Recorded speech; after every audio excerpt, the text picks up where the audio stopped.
রাতে গভীর অন্ধকার। শীতের হাওয়া হু হু করে বইছে। রাবেয়া বেগম একটি পরিত্যক্ত ঘরে বসে কান্না করছেন।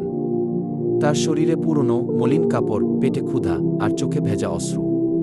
আজ থেকে ঠিক 10 বছর আগে এমনটা ছিল না। তখন তার জীবনের সবচেয়ে প্রিয় মানুষ ছিল তার ছেলে জামিল। জামিল ছিল তার পৃথিবী। স্বামী মারা যাওয়ার পর নিজের জীবন উৎসর্গ করে ছেলেকে বড় করেছেন।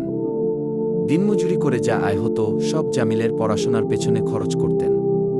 নিজের ক্ষুধা, নিজের কষ্ট সব উপেক্ষা করে ছেলের ভবিষ্যৎ গড়ার স্বপ্ন দেখতেন। জামিলও মেধাবী ছিল। সে একদিন বড় চাকরি পেল। শহরে চলে গেল। রাবেয়া বেগম ভাবলেন এবার তার কষ্টের দিন শেষ হবে। জামিল তাকে নিয়ে যাবে শহরে, আর দুজন একসাথে সুখে দিন কাটাবে। কিন্তু সেই স্বপ্ন যেন অন্ধকারে মিলিয়ে গেল। জামিল শহরে গিয়ে বদলে গেল।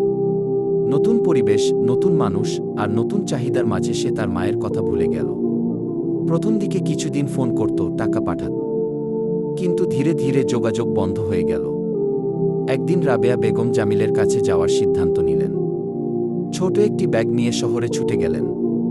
কিন্তু সেখানে গিয়ে দেখলেন জামিল তাকে এড়িয়ে চলে। সে লজ্জিত হয়ে তার স্ত্রী এবং বন্ধুদের কাছে তার মাকে পরিচয় দিতেও চায় না। অপমান সহ্য করে রাবেয়া গ্রামে ফিরে আসেন। কিন্তু জামিলের থেকে কোনো যোগাযোগ আর হয়নি। আজ এই শীতের রাতে রাবেয়া একা বসে থাকেন, তার ছেলেকে মনে করে চোখের জল ফেলেন। তার হৃদয়ে বারবার একটি প্রশ্ন ওঠে, জন্ম দিয়েছিলাম যাকে ভালোবাসার জন্য, সে কি আজ আমাকে ভুলে গেল? এ কষ্ট, এই শূন্যতা মায়ের হৃদয়ে যে গভীর ক্ষত সৃষ্টি করে গেছে তা আর কখনো ভরবে না। কিন্তু তারপরও তিনি প্রতিদিন জামিলের জন্য দোয়া করেন, যেন তার সন্তান সুখে থাকে। মায়ের ভালোবাসা এমনি, কষ্টের মধ্যেও ক্ষমা আর দোয়ার শেষ নেই।